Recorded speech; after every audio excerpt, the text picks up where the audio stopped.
어젯밤 평안히 잘 주무셨습니까? 우리는 매일 잠을 자고 매일 깨어나서 활동합니다. 자, 자고 깨고 이게 우리 인생입니다. 인생 참 단순합니다. 배고파, 배불러, 배고파, 배불러, 이게 반복이 인생이고요. 네, 졸려, 와, 잘 잤다, 졸려, 잘 잤다. 네, 이게 반복이 인생입니다. 네, 먹고 자고 싸고 이거를 잘하는 것이 행복입니다. 오늘은 부활 시리즈 4번째 시간입니다.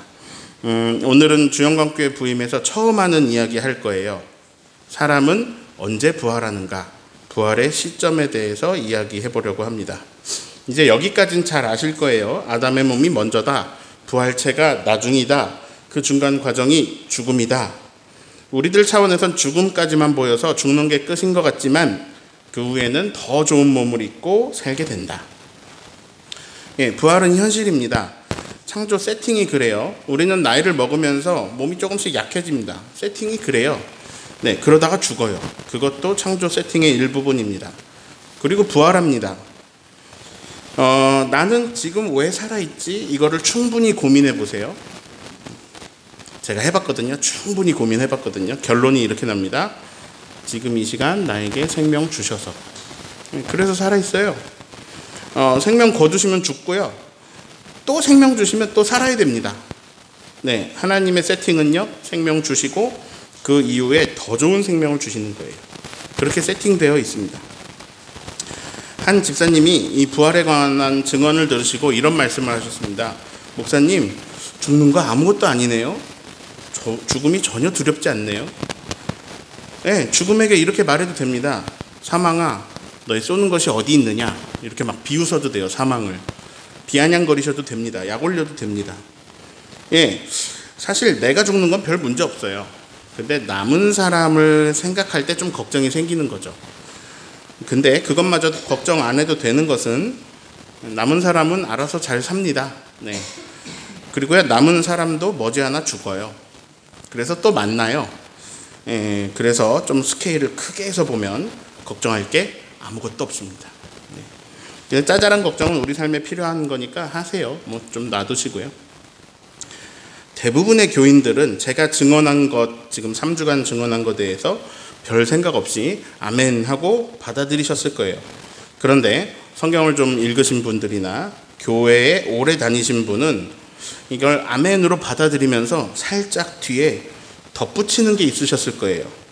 어느 부분을 덧붙이셨냐면 부활하는 시점입니다. 자, 그냥 아무런 지식 없이 제 말을 들으면 사람이 죽은 다음에 곧바로 부활체를 입는 것 같이 들려요. 근데 교회 오래 다니는 사람이나 성경을 조금 아는 분들은 이게 곧바로 부활하는 걸로 안 들리고 자기 필터에 걸러져서 자동적으로 이렇게 들립니다. 사람이 죽으면 부활체로 부활하게 되는데 나중에 부활한다. 언제? 예수님이 재림하실 때 부활한다. 네. 자, 여러분에게는 어떻게 들리셨습니까? 첫 번째, 사람이 죽으면 곧바로 부활한다. 아니면 사람이 죽으면 예수님 재림하실 때 부활한다. 뭐 어떤 생각을 가지고 계시든 이렇게 들으셨을 거예요. 저는 몇 년 전부터 오늘 하는 설교를 할까 말까 고민했습니다. 그러다가 매번 안 했어요. 왜냐면 별로 관심이 없으신 것 같기도 하고, 그리고 또 저도 확실히 몰라서요. 네. 지난주에 이런 말씀을 드렸습니다. 부활은 마치 예고편 같아서 아는데 모르고 모르는데 알고, 아는 것도 아니고 모르는 것도 아니다. 예. 이 부분에 대해서 저는 아는 것도 아니고 모르는 것도 아니어서 그래서 이야기를 안 했는데 그래도 한번 좀 정리해 드리고 싶었습니다. 오늘 저의 증언을 듣고 생각이 바뀌는 분이 생길지도 몰라요. 죽으면 곧바로 부활하는 줄 알았는데 아니구나. 예수님 다시 오실 때 그때 부활하는구나. 이렇게 생각이 바뀌실 수도 있고요. 재림하실 때 부활하는 줄 알고 있었는데 어쩌면은 죽자마자 곧바로 부활체를 입고 부활의 삶을 살아갈 수도 있겠구나. 이렇게 생각이 바뀌는 분이 계실지도 모릅니다. 예, 제가 단순하게 지금 곧바로 부활한다, 재림하실 때 부활한다 이렇게 둘로 나눴는데요. 더 많은 다양한 해석이 있습니다. 특히 요한계시록을 어떻게 보느냐에 따라서 많이 달라지는데요. 첫째 부활, 둘째 부활, 셋째 부활로 나누는 사람들도 있고, 아마겟돈 전쟁과 그리고 천년 왕국설, 그리고 흰 보좌 심판 때 부활한다, 이런 주장들도 있습니다. 오늘은 이런 부분은 다루지 않으려고 합니다. 자, 우선 부활 시리즈 첫 시간에 고린도전서 15장으로 설교를 했는데요. 이 고린도전서 15장을 읽으면요, 제가 뒷부분은 안 했는데, 부활은 예수님 재림 때 일어나는 거구나 하는 걸 알 수 있습니다. 자, 먼저 찬양 같이 함께 해보실까요? 나팔 불 때 나의 이름, 나팔 불 때 나의 이름, 나팔 불 때 나의 이름, 부를 때에 잔치 참여하겠네. 자, 부를 때에, 나의 이름을 부를 때, 나팔을 불 때 잔치 참여하겠네. 자, 왜 이런 노래를 부르는지 모르고 신나게 불러도 됩니다. 그리고요, 알고 부르셔도 됩니다. 자, 왜냐면요, 마지막 나팔이 제일 중요하거든요. 51절을 같이 읽습니다. 보라, 내가 너희에게 비밀을 말하노니 우리가 다 잠잘 것이 아니요 마지막 나팔에 순식간에 호련히 다 변화되리니. 자, 사도 바울이요, 비밀을 알려주겠다라고 하십니다. 그 비밀은 마지막 나팔이 불릴 때 순식간에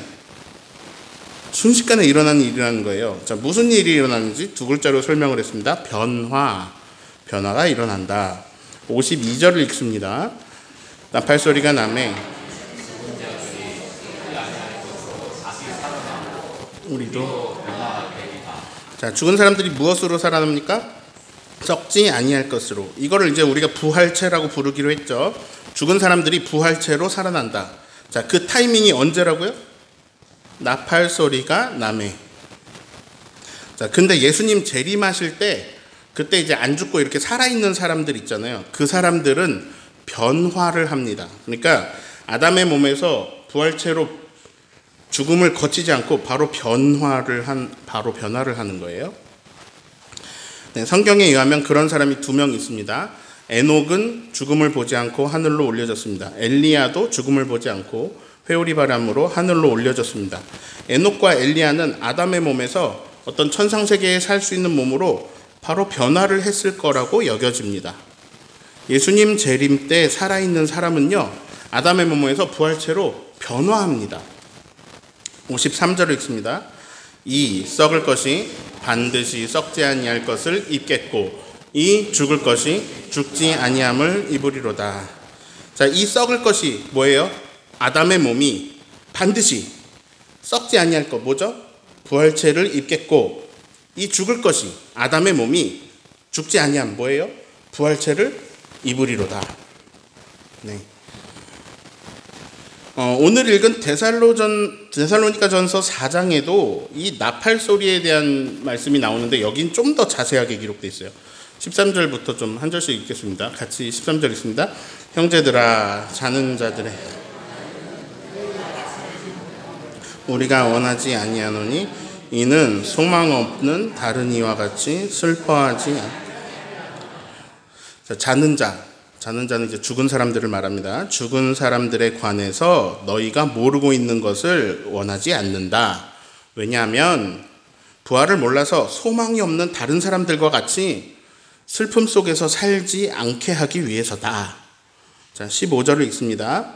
우리가 주의 말씀으로 너희에게 말하노니 주께서 강림하실 때까지 우리 살아남아 있는 자도 자는 자보다 결코 앞서지 못하리라. 자, 예수님이 재림하실 때까지 살아있는 사람들도 있는데 그들은 죽은 사람보다 앞서지 못할 것이다. 무슨 말일까요? 16절 읽습니다. 주께서 호령과 천사장의 소리와 하나님의 나팔 소리로 친히 하늘로부터 강림하시리니 그리스도 안에서 죽은 자들이 먼저 일어나는. 예수님 재림하실 때 소리가 있습니다. 주님의 호령, 그리고 천사장의 소리, 그리고 하나님의 나팔 소리와 함께 주님이 친히 하늘로부터 강림하시는데 그때 살아있는 사람들보다 예수 그리스도 안에서 먼저 죽은 자들이 먼저 일어난다. 17절 읽습니다. 그 후에 우리 살아남은 자들도 그들과 함께 구름 속으로 끌어올려 공중에서 주님을 영접하게 하시리니 그리하여 우리가 항상 주와 함께 있으리라. 자, 죽은 사람들이 먼저 살아나고 먼저 일어나고 그 다음에 살아있는 사람들이 변화하고 함께 구름 속으로 끌어올려진다. 에녹이 승천하고 엘리야가 승천하고 예수님이 승천하셨듯이 죽었다가 이제 부활체로 다시 살아나는 사람들, 그리고 살아있다가 부활체로 변화하는 사람들, 그 모든 사람이 다 승천해서 공중에서 다시 오신 예수님을 배웁게 된다. 그리고 그 이후에는 이별이 없이 항상 주와 함께 있게 된다. 자, 18절에 읽습니다. 그러므로 이러한 말로 서로 위로하라. 자, 그래서요, 고린도전서 15장하고 데살로니가전서 4장을 종합해서 말씀드렸습니다. 재림 때 나팔 소리가 울리는데 그 시간에 죽은 자들의 부활이 일어나고 살아있는 자들의 변화가 일어나서 재림하신 예수님을 만나서 영원히 함께 살게 된다. 자, 이런 이야기를 처음 듣는 분도 계실 거예요. 적어도 지난 10년간 주일 예배에서 제가 말씀드리지는 않았어요. 제가 이 교회 부임하고 6번의 교인의 장례를 치렀습니다. 교인 가족들까지 하면 몇 번 더 했고요. 그때 장례 예배 때 참여하신 분들은 저에게 이런 메시지를 들으셨을 거예요. 돌아가신 분은요, 지금 우리보다 훨씬 잘 지내고 계세요. 하나님이 새 생명을 주셨기 때문입니다. 하나님이 새 몸을 주셨습니다. 좋은 몸 주셨어요. 그리고 새 생명 주셨습니다. 그 몸은요, 나이 든 몸이 아닙니다. 연약한 몸이 아닙니다. 아픈 몸이 아니에요. 그리고요, 거기는 여기보다 훨씬 좋아요. 그래서 그분은 우리보다 되게 잘 있어요. 잘 지내고 계세요. 자, 근데 이걸 장례 때마다 느끼셨을 거예요. 목사님이 나중에 예수님 재림하실 때 그때 다 같이 부활해서 그때 다 같이 부활하고 그때 다 같이 반갑게 인사하고 뭐 그런 뉘앙스로 얘기를 안 하는 것 같아요. 목사님은 지금 당장 고인이 행복하게 지내고 계시다고 믿고 있는 사람처럼 보여요. 장례 예배에 참여해보면. 그건 왜 그럴까요? 아마도 임종철 목사님은 죽으면 바로 부활한다고 생각하고 있는 거 아닐까요? 네, 맞습니다. 저는요, 죽으면 곧바로 부활한다고 생각해요. 아니면 뭐 이런저런 과정을 지나서 우리 시간으로 한 3일 정도 안에 부활체를 입는다고 생각합니다. 그래서 보통 3일장을 치를 때 발인 예배 정도 시간에는 이미 부활체를 입으셨다고 생각해요. 아니, 목사님, 여태까지 지금 고린도전서, 데살로니가전서 다 읽고 다 설명해 주시고는 무슨 말씀이세요? 그리고 우리가 아까 찬양할 때 재림 때에 나팔 소리 울릴 때, 그 나팔 소리가 울릴 때, 무덤 속에 잠자던 자, 그때 언제예요? 나팔 소리 울릴 때, 그때 무덤 속에 잠자던 자가 다시 일어나 영화로운 부활 승리 얻으리. 그 다음에 살아있는 사람들, 주가 택한 모든 성도, 그때 어떻게 해요? 구름 타고 이렇게 공중에서 올라가서 공중에서 주의 얼굴 배우리 찬양해놓고, 또 선곡도 이렇게 해놓고, 말씀도 데살로니가전서, 고린도전서 해놓고, 그리고 무슨 말이에요 지금? 나팔, 근데 지금 제가 지금 그분들이 잘 계십니다 이렇게 얘기하잖아요. 아니, 지금은 나팔 불기 전인데, 그러면 부활하기 전인데 왜 그분들이 벌써 부활체를 입었다고 생각하세요? 자, 여기서부터는 그냥 저의 생각입니다. 여러분이 제 생각대로 믿으셔야 되는 건 아닙니다. 그냥 저는 그렇게 믿어져서 그렇게 믿는 것 뿐입니다. 그냥 제 생각을 들려드립니다. 다시 말하지만 이렇게 믿으셔야 하는 건 아닙니다. 저는 죽으면 곧바로 혹은 지구인 시간의 기준으로 3일 정도 안에 부활한다고 생각합니다. 성경의 예수님 부활 시간을 보면 날짜로 3일이지 시간으로 만 3일은 아니에요. 훨씬 짧아요. 안에 부활하시는데, 첫 번째 이유는 예수님이 그 정도 시간에 부활하셨기 때문입니다. 자, 이 이유는 답이 될 수 없다고 생각하실 수도 있습니다. 근데 저는 원래 창조 세팅이 그럴 수 있다라고 생각합니다. 하나님이 아담의 몸을 주시고 죽음을 주시고 새 부활의 몸을 주시는 물리적 시간이 예를 들어서 뱃속에 아기가 10달쯤 있다가 태어나는 것처럼 어떤 일정한 과정, 일정한 시간을 거치는 시간일 수 있다고 생각을 합니다. 그래서 예수님에게 일어난 과정이 우리에게도 그대로 일어나지 않을까 그렇게 생각을 해봅니다. 자, 두 번째 이유는 저는 서신서보다 복음서를 그리고 복음서 안에서도 예수님이 하신 말씀을 더 중요하게 생각하기 때문입니다. 그냥 이런 이유입니다. 예수님이 하신 말씀이 권위가 더 있는가? 바울이 하신 말씀이 권위가 더 있는가? 지금 그게 무슨 말이에요? 이런 표정이시네요. 자, 예수님이 하신 말씀이 있고 바울이 한 말씀이 있어요. 어느 게 더 권위가 있는가? 성경은 권위가 다 똑같다라고 말할지도 모르지만 신학을 공부한 제 입장에서는 아닙니다. 오바댜서보다 누가복음에 저는 권위를 둡니다. 그래서요, 오바댜 설교는 별로 안 하지만 누가복음 설교는 많이 합니다. 저는 성경에서 예수님 말씀을 제일 신뢰합니다. 성경은 엄청나게 방대하고요. 여러 저자가 여러 시대에 거쳐서 기록했습니다. 성경에는 여러 가지 구전 된 이야기들이 들어있고 여러 방대한 내용들이 있는데 그 내용이 서로 상충될 때도 있습니다. 저는 예수님 말씀을 최고로 둡니다. 자, 기독교가 실수하는 게 있습니다. 교리 밑에다가 예수님 말씀을 두는 거예요. 교회에서 하는 주장들을 보면 예수님 말씀하고 거리가 멀 때가 많습니다. 정작 예수님이 하신 말씀을 다 걸러내요. 자기들이 고수하는 교리가 있는데 여기에 벗어나는 예수님 말씀은 다 걸러내요. 그래서 자기들 교리에 맞는 말씀들만 성경 여기저기서 오려내서 붙이고 이걸로 성경 공부를 시킵니다. 그게 저는 기독교가 힘을 잃고 무너진 이유 중에 하나라고 생각합니다. 예수님은 그런 방향으로 살지 않으셨습니다. 예수님의 삶이 중요해요. 예수님의 생애, 예수님의 사역의 방향, 예수님의 죽음의 방향, 예수님의 가르침의 방향, 이게 중요해요. 근데 이거 다 던져버리고 예수님이 반대했던 거, 예수님이 싫어했던 방향으로 교회를 세워가는 일이 너무 많았습니다. 잠깐 다른 얘기로 샜는데요. 다시 부활 얘기로 돌아가서요. 예수님이 십자가에 달리셨을 때 옆에 달렸던 강도가 이런 말을 합니다. 누가복음 23장 42절을 읽습니다. 이르되 예수여 당신의 나라에 임하실 때에 나를 기억하소서 하니, 예수님 세 번역으로는 주님의 나라에 들어가실 때에 나를 기억해 주십시오. 그랬더니 43절 읽습니다.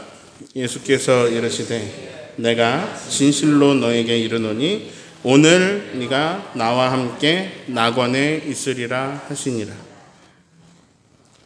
오늘 너는 나와 함께 낙원에 있을 것이다. 자, 이 강도도 예수님도 이날 죽었거든요. 그리고 이날 예수님도 강도도 낙원에 있었습니다. 저는 이 낙원을 하나님 나라라고 생각합니다. 그럼 곧바로 부활하는 거네요. 자, 물론 다른 해석도 있습니다. 이 낙원이라는 곳이 어떤 임시 장소라는 해석입니다. 죽으면 몸은 자연으로 돌아가고 영혼은 어떤 임시 장소로 가는데, 천국이나 지옥으로 가는데, 예수 믿은 영혼은 낙원이라는 임시 장소로 가고 안 믿은 영혼은 음부라는 임시 장소로 간다. 그러다가 재림 때에 이제 다 같이 몸이 부활하게 되고 그때 부활의 몸으로 또 심판대에 서서 심판을 받아서, 그래서 거기서 심판에 따라 임시 장소가 아닌 영원한 천국이나 어떤 지옥으로 간다라는 해석도 있습니다. 네.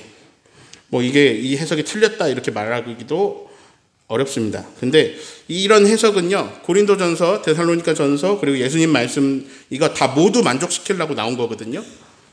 이거는 좀 약간 이거를 만족시키려고 만들어낸 느낌이 좀 강하고, 그리고 물론 그럴 수 있습니다.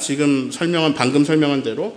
그래서 이제 이 낙원은 하나님 나라랑은 결이 좀 다른 영역이고, 부활한 몸이 가는 곳은 아닌 영혼만 가는 곳이다. 영혼이 머무르는 곳이다. 이럴 수도 있습니다. 그리고요, 천주교도 연옥이라는 곳을 만들어서 주장하고 있고, 어떤 각종 기독교 단체들이나 신천지나 아니면 여호와의 증인이나 이들이 다 각자 사후세계 교리가 있거든요. 이 이단이나 사이비들도 자기들을 주장을 관철시키기 위해서 뭐 이런저런 개념을 막 만들어내고 설명하기도 해요. 그리고 또 성경 보면은 약간 타당한 부분도 좀 있어요. 근데 저는 그냥 예수님 말씀하신 이 낙원을 하나님 나라라고 생각합니다. 저는 그래요. 그렇게 본다면 저는 죽은 그날 하나님 나라에 있다는 예수님 말씀을 가장 신뢰합니다. 네. 그리고 재림 때에 죽었던 사람들이 재림 때에 이 모든 죽었던 사람들이 한 번에 다 같이 일어난다. 그 한순간에 나팔 부는 순간에 홀연히 다 변화되고 다 일어나고 한다라는 것은 그런 얘기는 이제 아담부터 뭐 아브라함, 이삭, 야곱 이런 어떤 예수님이 이 땅에 오시기 전에 아주 옛날 선조들 있잖아요. 그 사람들마저도 어떤 영혼은 낙원에 있다가 재림 때에 이제 나팔 소리에 다 같이 그때 옛날 선조들부터 다 무덤에서 다 같이 일어나서 다 부활체를 그때 입는다라는 이야기가 되겠죠. 이 낙원을 영혼이 머문 곳이라고 한다면 그래서 아브람도 이삭도 야곱도 모세도 몸은 없고 영혼만 있어야 됩니다. 그런데 변화산에 나타난 모세와 엘리야는 몸이 있었습니다. 영혼만 나타난 게 아니에요. 그들은 영혼만 낙원에 있다가 이렇게 나타난 게 아니라 어떤 하나님 나라에서 몸을 가지고 살고 있습니다. 에녹도 엘리야도 승천한 그날 아담의 몸에서 영혼으로 낙원에 갔다기보다는 승천하는 그날 어떤 변화된 몸을 입고 하늘 세계에서 생활했을 거라고 생각합니다. 몸이라는 게 어떤 개체를 전체가 아닌 개체가 되는 거거든요. 그런 몸을 하나님이 주셨을 거예요. 왜냐하면 우리도 지금 몸으로 있잖아요. 자, 그러면 제가 말한 대로 말하면 예수님이 잠든 자들의 첫 열매가 되셨다라는 바울의 가르침이 이상해지잖아요. 부활이 예수님이 처음이 아니야? 예수님 오시기 전에 옛날 사람들이 먼저 어떤 하늘의 좋은 몸을 가지고 하늘 차원에 살았다는 얘기인데요. 예수님이 첫 부활이 아니네? 이렇게 생각할 수 있는데 예수님은 첫 부활이 맞습니다. 땅 차원에서는 그렇습니다. 헷갈리세요? 지금 이게요 원래 하늘에서 원래 있던 일입니다. 그냥 늘 하늘 세계에서는 원래 영원한 몸, 원래 건강한 몸입니다. 하늘의 천군 천사는 원래 썩지 않는 몸입니다. 그런데 예수님이 그 하늘의 영광을 놔두고 한계를 입으셨어요. 인간이 되셨어요. 그리고 인간으로 죽으셨고 인간에서 부활체로 부활하셨습니다. 그 하늘의 몸, 그 부활체로 40일 동안 땅에 나타나셨어요.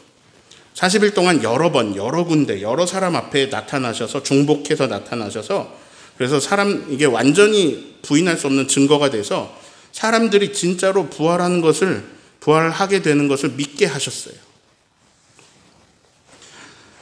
이거는 누가복음 20장을 읽어보면 알 수 있습니다. 사두개인들이요 예수님에게 부활이 없다는 걸 증명하고 싶어가지고 7형제 모두하고 결혼한 어떤 여인 이야기를 만들어가지고 그래서 이 다 죽은 다음에 이 7형제 중에 이 여인이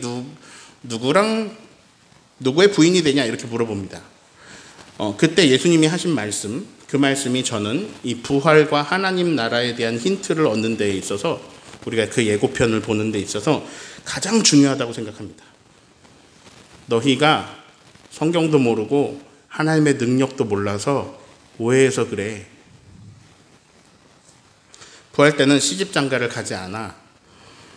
그들은 천사들과 같아서 다시 죽지도 않아. 부활의 자녀들이고 하나님의 자녀들이야.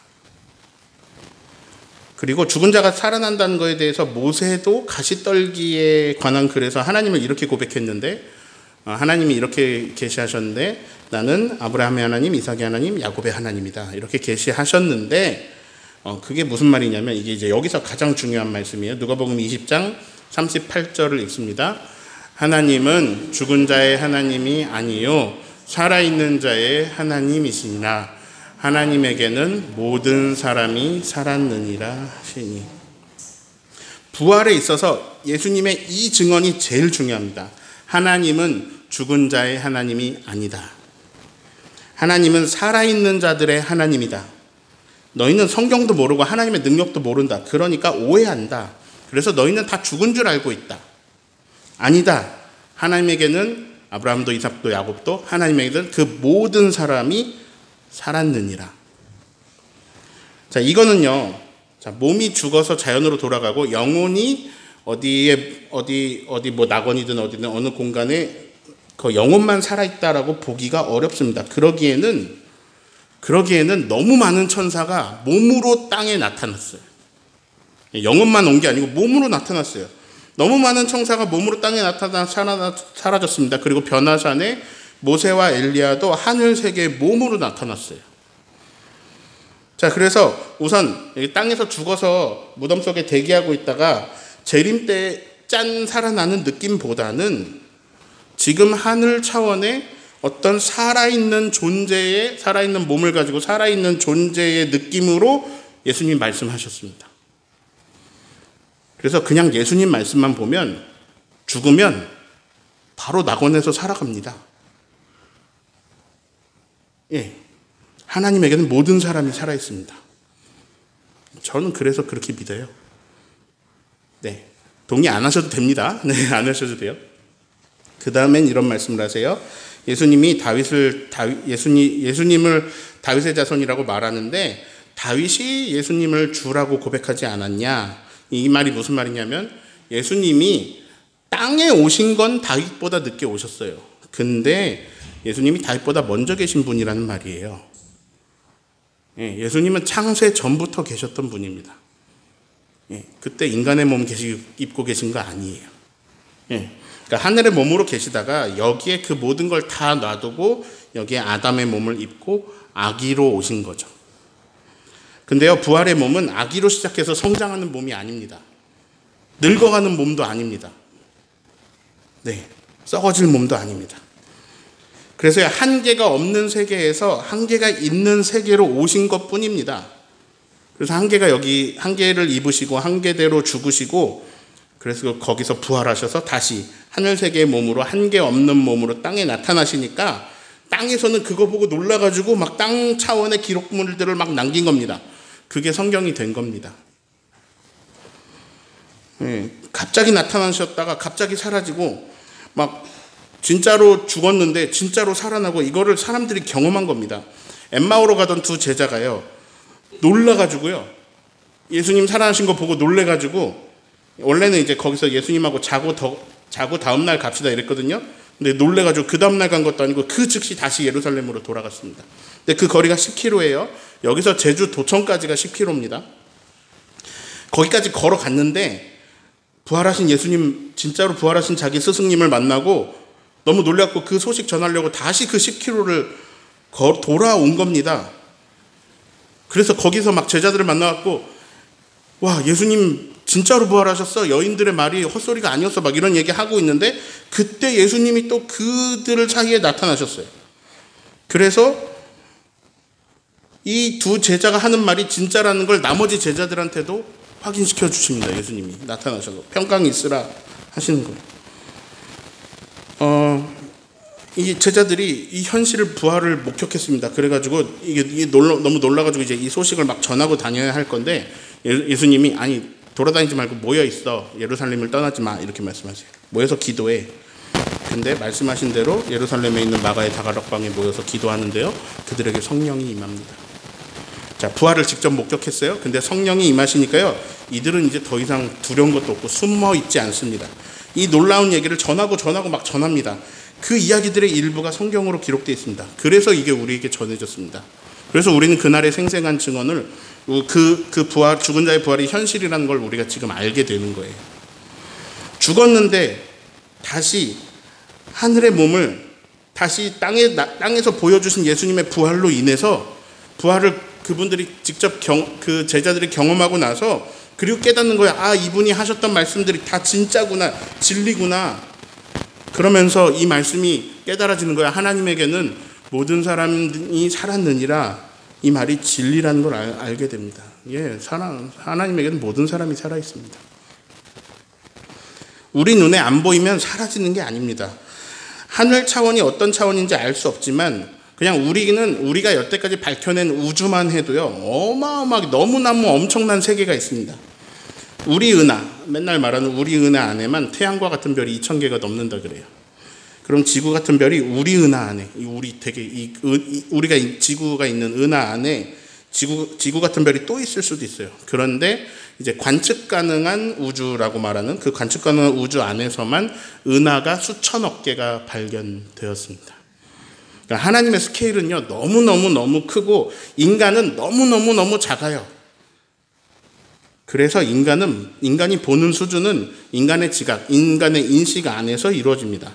그래서 딱 그 말이 맞습니다. 우리는 성경도 모르고 하나님의 능력도 몰라요.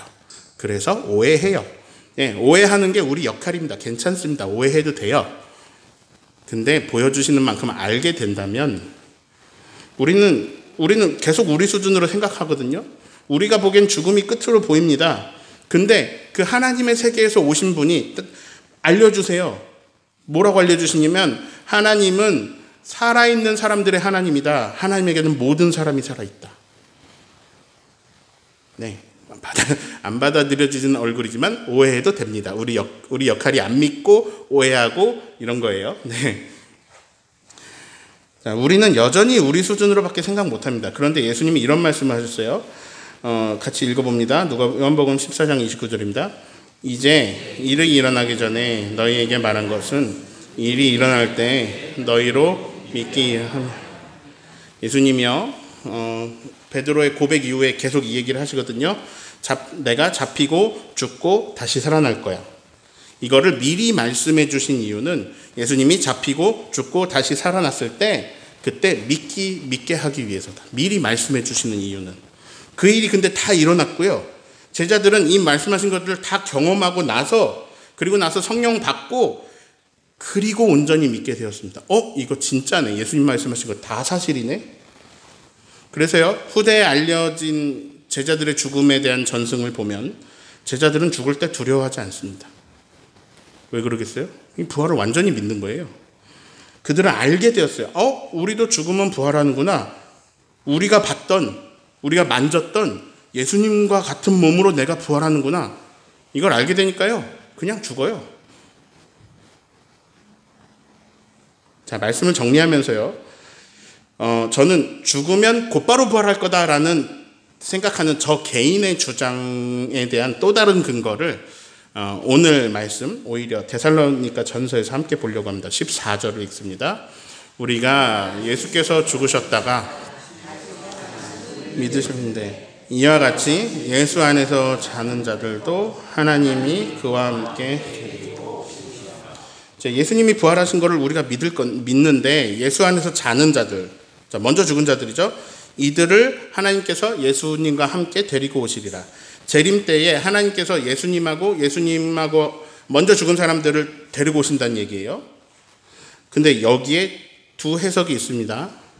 그러니까 이제 제가 볼 때는 하나님이 먼저 죽은 사람들이 하나님하고 같이 지내고 있어요. 하나님 나라에서. 근데 예수님과 그들을 하나님이 데리고 오신다라고 저는 읽히는데 두 가지 해석이 있어요. 하나는 이들은, 이 잠든 이들이 낙원에 영혼만 있는데 이 영혼들을 하나님이 데리고 와가지고 나팔 불 때에 그 영혼들이 이제 부활체를 입게 된다. 근데 저는 그렇게 생각하지 않습니다. 저는 이미 부활체를 입었고 살아있다고 생각합니다. 그러다가 같이 데리고 오신다는 거죠, 그들을. 자, 아마도 예수님 말씀처럼 예수님이 이러셨거든요. 죽으면 시집장가 안 가고 천사와 같이 다신 죽지 않게 된다. 이렇게 말하는데 천사같이 된다. 이렇게 말씀하셨는데 저는 우리가 죽으면 곧바로 부활해서 천사같이 되는 게 아닌가 싶습니다. 마가복음 8장 38절에 빨간 부분만 같이 읽어봅니다. 인자도 아버지의 영광으로 거룩한 천사들과 예수님이 오실 때 누구랑 온다고요? 거룩한 천사들과 함께 온다 그랬죠. 자, 데살로니가 후서 1장 7절에 빨간 부분만 읽습니다. 주 예수께서 자신의 능력의 천사들과 함께 하늘로부터 불꽃 가운데. 네, 능력의 천사들과 함께 오신다고 말씀합니다. 근데 데살로니가 전서 오늘 말씀에서는 먼저 잠든 자들을 데리고 오신다고 그랬어요. 이 먼저 잠든 자들이 천사들과 같지 않을까 이런 생각을 해보게 됩니다. 자, 결론은 모릅니다. 허망하죠? 엄청 얘기해놓고 모릅니다. 예고편은 많이 알려주시질 않았어요. 모릅니다. 그래서 죽음은 곧바로 부활하는지 아니면은 재림 때 부활하는지 아니면은 뭐 다른 데서 말하는 것처럼 1차, 2차, 3차 부활이 있고 뭐 백보자 심판 때 부활하는지 몰라요. 추측만 할 뿐 우리가 온전히 알 수는 없는데요. 확실한 게 있어요. 제가 이 이야기를 스터디하는 목사님들한테 물어봤어요. 목사님들은 부활에 대해 어떻게 생각하십니까? 이렇게 물어봤어요. 목사님들도 생각의 결이 조금씩 다릅니다. 근데 김효종 목사님이 엄청난 깨달음을 주셨어요. 제가 오늘 설교 제목을 자다가 깨어라고 지었습니다. 초반부에는 자다 깨다 하는 게 인생이라 그랬잖아요. 김효종 목사님이 이런 말씀을 하셨어요. 자, 죽은 다음에 곧바로 부활하든지 아니면 나중에 예수님 재림하실 때 부활하든지 죽는 사람 입장에서는 똑같다. 자고 깨어나면 부활이다. 많이 자든 조금 자든 눈 감았다 뜨면 부활이라는 얘기예요. 죽는 사람 입장에서는 이거나 저거나 똑같습니다. 그냥 하나님이 우리에게 영원한 생명을 주시면서 저는요, 하나님이 엄청 연습을 많이 시키신다고 생각해요. 영원한 생명 주시면서 부활하는 걸요, 엄청 연습시킨다고 생각합니다. 평생 자고 깨고 했어요.